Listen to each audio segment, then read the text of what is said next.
बेटा आज हम लोग ईथर के बारे में स्टडी कर रहे हैं। ईथर का वन शॉट देखेंगे।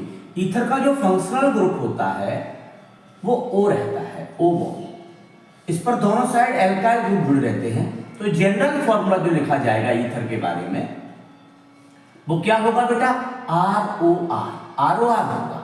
ईथर हमको दो टाइप के देखने को मिलेंगे, एक होते हैं सिंपल ईथर और एक होते हैं mixed. Simple ether and mixed ether. बेटा जिन ईथर्स में एल्काइल ग्रुप सेम है लाइक CH3O CH3 तो ये सिंपल ईथर है।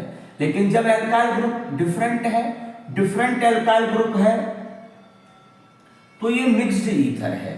बेटा एल्काइल का ये एल्काइल मिथाइल, ये एल्काइल मिथाइल। इस सिंपल ईथर में दोनों ही एल्काइल ग्रुप सेम है। That's why it's common name is dimethyl ether. Dimethyl ether.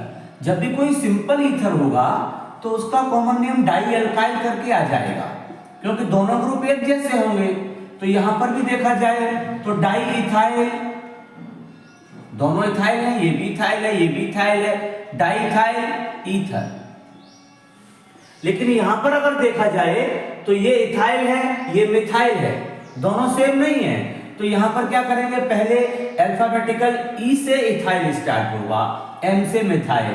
तो इसको लिखने के लिए हम लोग पहले इथाइल देन मिथाइल और फिर इस O को बोलेंगे ईथर। Ethyl methyl ether. बेटा ईथर का जो IUPAC नेम होता है उसमें एक एल्काइल के साथ O को लिया जाता है और उस O को एल्काइल के साथ पढ़ते हैं एल्कोक्सी, और जो रिमेनिंग पार्ट बचा एल्काइल दैट इज एल्केन। बेटा पहले इस बात को फोकस करिए, ईथर का IUPAC नेम एल्कोक्सी, एक जो एल्काइल है उसके साथ O पढ़ा जाएगा एल्कोक्सी एल्केन, रिमेनिंग पार्ट को एल्केन। बट जो एल्कोक्सी होगा वो वाला पार्ट होगा जिसमें less number of carbon atoms होंगे। एल्कोक्सी उसको पढ़ा जाएगा जिसमें less number of carbon atoms होंगे। एक एग्जांपल के लिए CH3O CH3। अब ये O जो है वो किसी एक एल्काइल के साथ जाएगा, बट चूंकि दोनों एल्काइल सेम हैं तो O किसी के साथ भी जा सकता है, इधर भी जा सकता है और इधर भी जा सकता है। बट एक कार्बन का जो एल्क होता है वो मीथ होता है, तो इसका नाम पढ़ेंगे मिथॉक्सी मीथेन। सिमिलरली अगर आपके पास एक और ईथर है C2H5 और C2H5, यहां भी क्या है, ये भी सेम एल्काइल ग्रुप है तो O किसी के साथ भी जा सकता है, चाहे आप इसके साथ पढ़ लीजिए चाहे इसके साथ पढ़ लीजिए, सेम बात आएगी। Ethoxy ethane. लेकिन अगर अपन इस कंपाउंड का IUPAC नेम पढ़ें, इसका IUPAC नेम पढ़ें तो बेटा इसमें दो एल्काइल ग्रुप हैं, दोनों ही डिफरेंट हैं। ये 1 कार्बन का है, ये 2 कार्बन का है, तो फिर इसमें छोटे वाला कार्बन ये है तो इसे पढ़ेंगे मिथॉक्सी। इसके साथ ही O आएगा, इसके साथ नहीं जा सकता, कम कार्बन का है, methoxy ethane. Methoxy ethane clear है आपको? अब हम लोग अल्कोहल के बाद फिनॉल के बाद ईथर की जो पढ़ाई पढ़ रहे हैं, इसमें ईथर का प्रिपरेशन मेथड्स, ईथर को कैसे प्रिपेयर करेंगे। एक मैंने आपको बताया था इंपॉर्टेंट बात कि जब आप इथेनॉल को 413 केल्विन पर हीट करते हैं तो अल्कोहल के 2 मोल यूज हो रहे थे, CH3 CH2OH, और इधर भी क्या होगा CH2 CH3। 2 मॉलिक्यूल्स में से वाटर रिलीज हो जाएगा 413 केल्विन पर और फॉर्म हो जाएगा ईथर, डाई इथाइल ईथर। लेकिन मैंने वहां यह भी सिखाया था, अगर इस अल्कोहल को आप 443 केल्विन पर हीट कर दें, अल्कोहल को 443 केल्विन पर हीट कर दें, तो एक ही मॉलिक्यूल में से वाटर रिलीज होगा, यहां से OH और यहां से H हट जाएगा, एल्कीन का फॉर्मेशन होगा, दैट इज ईथीन। तो कैसे बना सकते हैं ईथर को? ईथर को अगर आप किसी अल्कोहल को लेकर के इथेनॉल को लिया फॉर एग्जांपल के लिए, आपने 413 केल्विन, ये टेम्परेचर का बड़ा इंपॉर्टेंट रोल है, 413 केल्विन पर अगर इसको हीट कर दिया तो 2 मोल में से वाटर रिलीज हो जाएगा और ईथर बन जाएगा। लेकिन 443 केल्विन पर अगर आप इसको हीट करते तो एक मॉलिक्यूल में से ही वाटर रिलीज होता, यहां से H, यहां से OH और ईथीन का फॉर्मेशन होता। इसके अलावा एक बहुत इंपॉर्टेंट रिएक्शन है विलियमसन सिंथेसिस रिएक्शन, ईथर के प्रिपरेशन की विलियमसन सिंथेसिस रिएक्शन। इसमें बताया गया है आपको पहले भी कि जब आप एल्काइल हैलाइड की रिएक्शन सोडियम एल्कोक्साइड के साथ कराते हैं, सोडियम एल्कोक्साइड, तो बेटा NaX रिलीज हो जाता है और फॉर्मेशन होता है ईथर का R-OR। यहां R- सिर्फ ये बता रहा है कि एल्काइल ग्रुप सेम हो सकता है, अगर डिफरेंट है तो R- मान लिया, ईथर बन गया। यहां पर बहुत इंपॉर्टेंट बात है कि ये जो एल्काइल हैलाइड है वो 1 डिग्री एल्काइल हैलाइड होना चाहिए। ये बहुत इंपॉर्टेंट बात है कि एल्काइल हैलाइड 1 डिग्री होना चाहिए। अगर आप CH3Cl लेते हैं, इधर CH3ONa ले लेते हैं, तो ये मिथाइल क्लोराइड है, ये सोडियम मिथॉक्साइड है। क्या रिलीज होगा बेटा? NaCl रिलीज हो जाएगा, माइनस NaCl बनेगा क्या? CH3O और इसके साथ बॉन्डेड हो जाएगा CH3, बन जाएगा ईथर। अगर आप कोई दूसरा एल्काइल लेते हैं C2H5Cl प्लस C2H5 ना लेते हुए चलो CH3ONa लिया, क्या रिलीज होगा? क्या रिलीज होगा? बोले रिलीज होगा NaCl। NaCl क्या बचेगा? C2H5 पर CH3O बॉन्डेड हो जाएगा, तो CH3O C2H5 बन गया इथाइल मिथाइल ईथर। बेटा ये ईथर का जो फॉर्मेशन का हम लोगों ने विलियमसन सिंथेसिस रिएक्शन पढ़ा, इसमें एल्काइल हैलाइड 1 डिग्री होना चाहिए। इंपॉर्टेंट बात है, एल्काइल हैलाइड 1 डिग्री होना चाहिए। इस पर बेस्ड एनसीईआरटी का एक इंपॉर्टेंट क्वेश्चन है, वो मैं आपको बताऊंगा अभी, और उस पर ध्यान दीजिए, बहुत इंपॉर्टेंट क्वेश्चन है कि एक एग्जांपल के लिए हमारे पास CH3ONa प्लस CH3Cl। बेटा ये एल्काइल हैलाइड है, एल्काइल हैलाइड 1 डिग्री है, एल्काइल हैलाइड 1 डिग्री है, और ये है sodium tertiary butoxide, sodium tertiary butoxide. यहां पर रिलीज होगा NaCl, क्योंकि ये 1 डिग्री एल्काइल हैलाइड है, और यहां से NaCl हट जाएगा और ये CH3 पार्ट इसके साथ जुड़ेगा और फॉर्म हो जाएगा ईथर। ईथर मिल जाएगा आपको, ईथर मिल जाएगा।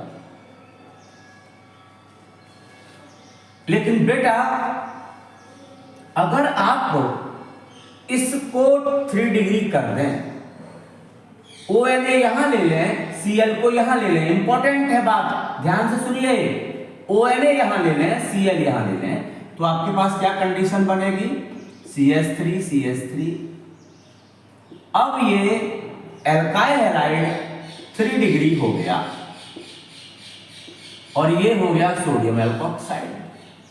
तो इस केस में ईथर का फॉर्मेशन नहीं होगा, इस केस में ईथर का फॉर्मेशन नहीं होगा। आपको बहुत इंपॉर्टेंट बात बताई जा रही है कि विलियमसन सिंथेसिस रिएक्शन में ये 1 डिग्री होना चाहिए, लेकिन अगर आपने इसको 3 डिग्री कर दिया, एल्कोक्साइड ये है, तो NaC इससे ईथर फॉर्म तो नहीं होगा। एक्चुअली इससे बनेगा क्या, वो एक इंपॉर्टेंट बात है। इससे ईथर नहीं बनेगा, इससे क्या बनेगा उस पर ध्यान दीजिए। रिलीज तो यहां भी NaCl होगा जैसे वहां हुआ, बट साथ में इस CH3O के साथ में इस कार्बन से, इस कार्बन से या इस कार्बन से कहीं से भी एक H CH3O के साथ मिलकर के CH3OH बन जाएगा। ये रिलीज के लिए बात बता रहे हैं कि साथ में ये चीजें बनेंगी।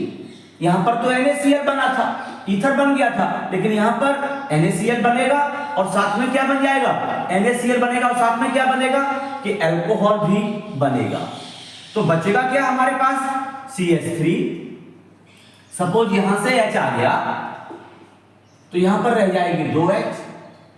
बेटा एल्कीन का फॉर्मेशन हो जाएगा, बेटा एल्कीन का फॉर्मेशन हो जाएगा। जब आपने ये सोडियम टर्सरी ब्यूटॉक्साइड लिया और 1 डिग्री अल्काइल हैलाइड लिया तो ईथर बना, लेकिन आपने इसको 3 डिग्री ले लिया और ये में सोडियम मेथॉक्साइड हो गया तो ईथर नहीं बनता है, ये फॉर्म हुआ है आपके सामने। इंपॉर्टेंट रिएक्शन थी।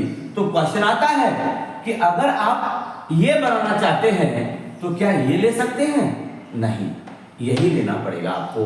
सो अल्काइल हैलाइड 1 डिग्री होना चाहिए। इसके बाद आप लोग विशेष ध्यान दीजिए कि हमारे पास बहुत इंपॉर्टेंट ईथर की केमिकल प्रॉपर्टीज हैं कि ये ईथर है। सपोज दोनों अल्काइल ग्रुप सेम है, ध्यान से सुनिएगा, दोनों अल्काइल ग्रुप सेम है। अगर आप इस पर HI की रिएक्शन कराते हैं तो किसी भी एक पार्ट के साथ RO जाएगा, जिस पर H पहुंच जाएगा, अल्कोहल बन जाएगा, और साथ में एक पार्ट के साथ I चला जाएगा तो एल्काइल आयोडाइड बनेगा। दोनों R सेम है, लेकिन वही दोनों R तो सेम है, लेकिन साथ में HI एक्सेस में है। HI एक्सेस में है तो क्या होगा समझिएगा, सेम वही रिएक्शन तो होगी, अल्कोहल बनेगा प्लस RI बनेगा, लेकिन आपके पास HI एक्सेस में है तो इस अल्कोहल मॉलिक्यूल के साथ HI फिर से रिएक्ट करेगा और OH और H मिलकर वाटर रिलीज हो जाएगा, अगेन RI बनेगा। तो अगर फाइनली प्रोडक्ट देखा जाए कि अगर ROR पर HI की रिएक्शन एक्सेस में हो रही है, ROR पर HI की रिएक्शन एक्सेस में है, तो आपके पास एल्काइल आयोडाइड के 2 मोल बने, क्योंकि जो अल्कोहल फॉर्म हुआ वो फिर से कन्वर्ट हो गया एल्काइल आयोडाइड में और साथ में क्या बना, H2O। लेकिन अगर किसी ईथर पर आप HI की रिएक्शन कराते हैं और सपोज ये भी 1 डिग्री है और ये भी 1 डिग्री है, लेकिन ये मान लिया कोई डिफरेंट एल्काइल है, दोनों ही 1 डिग्री हैं, डिफरेंट एल्काइल है, तो बेटा जो एल्काइल 1 डिग्री है उसका जिसका कार्बोकैटायन मोर स्टेबल होगा वो वाला पार्ट अल्कोहल में जाएगा। सपोज मैंने मान लिया ये एक कार्बन का मिथाइल है, ये इथाइल है, दोनों ही 1 डिग्री है, तो यहां पर इथाइल कार्बोकैटायन ज्यादा स्टेबिलिटी में होता है, इसलिए इथेनॉल बनेगा, इथेनॉल फॉर्म होगा और साथ में बन जाएगा CH3I। तो क्या बताया गया, अगर आप ईथर पर HI की रिएक्शन करा रहे हैं और HI की रिएक्शन में दोनों एल्काइल 1 डिग्री हैं बट डिफरेंट हैं, तो जिस एल्काइल का कार्बोकैटायन मोर स्टेबल होगा वो वाला क्या बनेगा, वो वाला अल्कोहल फॉर्म होगा। जैसे आप यहां ध्यान दें एक बार, ये 2 डिग्री है और ये 1 डिग्री है, तो बेटा जब आप इस पर HI की रिएक्शन कराएंगे तो 2 डिग्री कार्बोकैटायन मोर स्टेबल होगा और ये तो फिर 2 डिग्री कार्बोकैटायन का अल्कोहल फॉर्म होगा और इसके साथ आयोडाइड फॉर्म होगा। तो फाइनली प्रोडक्ट क्या बनेगा, CH3CH इसके साथ H आएगा, OH बनेगा प्लस CH3I बनेगा। लेकिन हाँ, इसका ध्यान रखना, इंपॉर्टेंट बात बता रहा हूं आपको कि अगर यहां पर एक 3 डिग्री होता, ये नोट पॉइंट है, इसको ध्यान रख लीजिएगा। अगर ये 3 डिग्री अल्कोहल होता, सॉरी 3 डिग्री अल्काइल होता और ये कोई 1 डिग्री अल्काइल होता, फिर आप HI की रिएक्शन कराते तो 1 डिग्री वाला अल्कोहल बनेगा। इसको ध्यान रखिएगा, 1 डिग्री वाला अल्कोहल फॉर्म होगा, 1 डिग्री वाला अल्कोहल फॉर्म होगा। साथ में एक टर्सरी वाले पार्ट के साथ आई आएगा, टर्सरी वाले पार्ट के साथ आई आएगा। जैसे आपने लिया मिथॉक्सीबेंजीन, इस पर HI की रिएक्शन कराई, मिथॉक्सीबेंजीन पर आपने HI की रिएक्शन कराई, तो फिनॉक्साइड की स्टेबिलिटी ज्यादा है तो फिनोल फॉर्म होगा, फिनॉक्साइड की स्टेबिलिटी ज्यादा है, फिनोल बनेगा।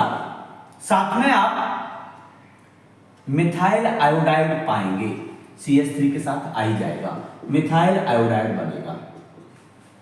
अगर आप एरोमेटिक ईथर पर नाइट्रेशन कराते हैं, हेलोजिनेशन कराते हैं, सल्फोनेशन कराते हैं, फ्रीडल-क्राफ्ट रिएक्शन कराते हैं, तो जो बनने वाले प्रोडक्ट होते हैं वो ऑर्थो एंड पैरा के अकॉर्डिंग बनते हैं। फॉर एग्जांपल के लिए आपके पास मिथॉक्सीबेंजीन है, इसे एनिसोल पढ़ते हैं, मिथॉक्सीबेंजीन को ही एनिसोल पढ़ते हैं। ये इथॉक्सीबेंजीन है, इसको फेनिटोल पढ़ते हैं। जब आप इसका हेलोजिनेशन ब्रोमीन की रिएक्शन Br2NCS2, तो बेटा एक बार Br ऑर्थो पर पहुंचेगा और एक बार Br पैरा पर पहुंचेगा। यही रिएक्शन इथॉक्सीबेंजीन के साथ होगी, क्योंकि ये जो ग्रुप जुड़ा हुआ है एल्कोक्सी, वो ऑर्थो पैरा डायरेक्टिंग है। अगर आप इसका नाइट्रेशन कराएंगे तब भी Br की जगह पर क्या पाएंगे आप, Br के प्लेस पर क्या जुड़ जाएगा, NO2 ऑर्थो एंड पैरा पर। अगर आप इसका सल्फोनेशन कराएंगे, नाइट्रेशन में आपको बताया है कि नाइट्रेटिंग मिक्सचर जो होता है वो कंसंट्रेटेड H2SO4 एंड HNO3 होता है, कंसंट्रेटेड HNO3।